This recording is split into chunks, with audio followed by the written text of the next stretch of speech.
Salut à tous, comment allez-vous? J'espère que vous allez bien. Il fait beau aujourd'hui, le ciel est bleu, il fait froid, froid sec.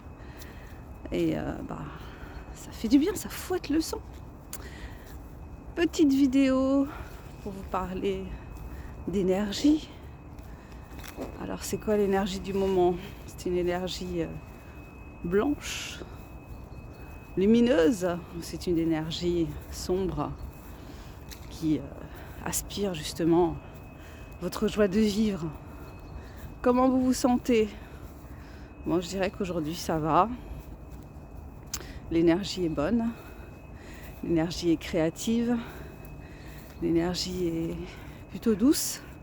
Pour l'instant, il est encore tôt. On va voir le reste de la journée ce que ça donne.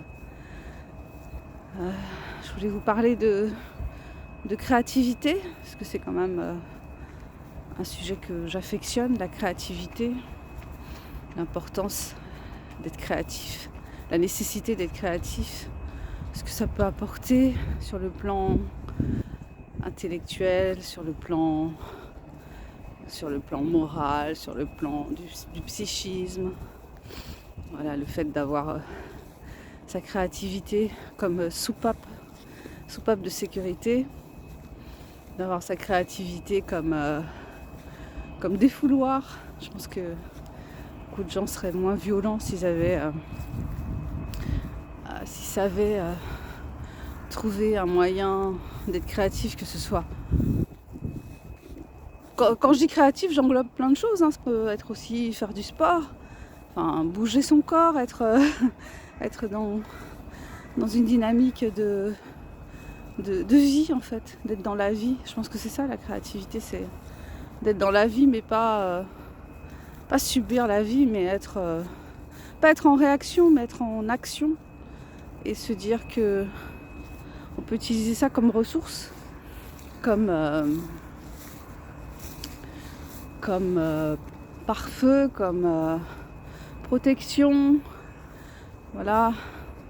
Et puis ça va pas être de la créativité forcément. Je parle pas forcément d'écrire un livre ou de faire une peinture magnifique. C'est simplement, ça peut être aussi de faire un super gâteau, faire un plat qu'on aime et dont on sait que notre famille va se régaler. Ça peut être organiser quelque chose, une sortie, enfin voilà, tous ces éléments qui rendent la vie plus joyeuse, plus belle, ou bien qui aident à supporter la vie. Pour moi, ça fait partie de la créativité. Donc c'est important de cultiver ça. Et puis de se permettre de ne pas être enfermé dans comment dire, dans ce monde où on est toujours sollicité par des choses qui doivent nous faire réagir, mais qui doivent nous arracher de la souffrance, de la peine, des larmes, de la révolte, de la colère. Et c'est très fatigant. Ça nous pompe notre énergie. Et finalement, cette énergie, on pourrait en faire tellement une meilleure chose. Parce que ça va impacter notre quotidien, notre façon d'être dans le monde chaque jour. Et finalement, cette énergie, on pourrait en faire autre chose. On pourrait en faire quelque chose de beaucoup plus... de meilleur, enfin je sais pas, de merveilleux. Enfin, on pourrait faire du monde un lieu merveilleux, extraordinaire. Et finalement, on a toute notre énergie qui est pompée dans des faits divers qu'on nous balance, des événements géopolitiques qui sont entretenus, malheureusement. Toute cette violence, toute cette haine, toute cette rage dont bien souvent on se sent très éloigné, mais à laquelle on participe involontairement parce que on est pris là-dedans toujours à un moment ou à un autre, même si on se tient à l'écart. Et c'est pour ça qu'il faut je dirais, c'est difficile de pas pas savoir et d'avoir la tête, dans le sable comme l'autruche, même s'il y a des gens qui ont choisi cette option-là et puis, grand bien leur fasse, hein. Mais, je dirais que une des protections par rapport à tout ça, c'est d'avoir ces moments de respiration où on s'évade, où on est, dans son propre monde, dans son propre univers, dans sa propre créativité, heu, où on se recentre sur soi-même et sur ce qu'on est en tant qu'individu.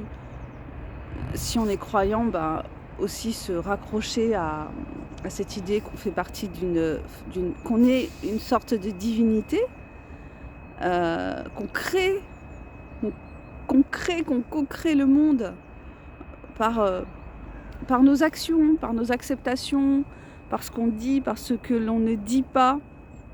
Donc je dis pas qu'on est responsable, à 100. Quoique, si, tout le monde si tout le monde était, dans une, démarche de d'autoréflexion, de développer son âme, de développer, son amour de son prochain, on ne vivrait pas dans le monde dans lequel on vit aujourd'hui, on est d'accord? Donc je pense que la première chose à faire, heu, bah, pour améliorer le monde, c'est de travailler sur soi-même, c'est de travailler sur son équilibre intérieur, c'est de travailler sur les réactions qu'on peut avoir par rapport aux autres. On n'est pas des saints, évidemment, donc on peut être, dans la réaction, agressive et violente, on est des êtres humains. Mais je crois que le rôle de l'être humain sur cette terre, c'est, de s'améliorer, dans le meilleur des cas. Et peut-être, comme on dit que, ceux qui jouent le rôle des pourris, peut-être qu'ils ont choisi de jouer le rôle des pourris pour justement, nous réveiller et nous obliger à nous positionner et puis à grandir et à évoluer. Et puis peut-être que nous, on a choisi ce rôle, autre, plus d'être, dans une forme de lumière et loin, très loin de la perfection, parfois loin, très loin de l'altruisme, ou pas assez proche en tout cas. Mais en tout cas, ouais, on a peut-être choisi tout ça. On est peut-être dans un jeu. Je sais pas, des fois, j'essaie de comprendre ce qui se passe et quelle est ma place dans tout ça. Et quel rôle je peux jouer pour faire pour que ça ait du sens. Je crois que c'est ça, c'est la question du sens aussi. Le sens de notre vie, le sens de notre existence, le sens de nos actes. Toutes ces questions-là que je ne finis pas de me poser malgré le temps qui passe. Voilà, écoutez, hein, c'est ça que j'avais envie de partager avec vous aujourd'hui, tous ces questionnements et puis l'importance toujours, que je me répète, hein, d'être créatif et d'oser être créatif, d'oser parler, chanter, danser, rire, faire des vidéos, faire des podcasts, dessiner, écrire, faire des gâteaux ratés, faire des plats ratés, organiser des sorties, voir les gens que vous aimez, enfin, tous ces aspects de la vie qui rendent joyeux, qui rendent heureux et qui font avancer. Et puis ne pas avoir peur de se planter, parce que c'est le propre de l'homme. On fait des essais, on fait des erreurs, on se plante, ça fait partie de notre humanité. Donc accepter que tout ne sera pas réussi et qu'il y aura peut-être des réactions et que les réactions sont peut-être négatives. Mais c'est pas grave en fait, l'essentiel c'est d'oser faire les choses qui vous tiennent à cœur et en sachant que vous aurez parfois l'approbation et parfois vous ne l'aurez pas. Ok. Bon, je m'arrête là. Je me présente pour ceux qui ne me connaissent pas. Je suis Sandra Ganva, je suis écrivaine indépendante aux mains glacées. Je vous invite à découvrir mes ouvrages qui sont tous sur la plateforme Amazon. Donc allez-y, allez voir, vous verrez mon petit univers d'écrivaine. N'hésitez pas à acheter mes livres, à me mettre des commentaires, des étoiles, à les partager. Je vous embrasse et je vous souhaite de profiter de cette belle journée, de ce beau temps et de vous faire le plus beau cadeau qui soit, à savoir prendre soin de vous. Bisous, bye bye.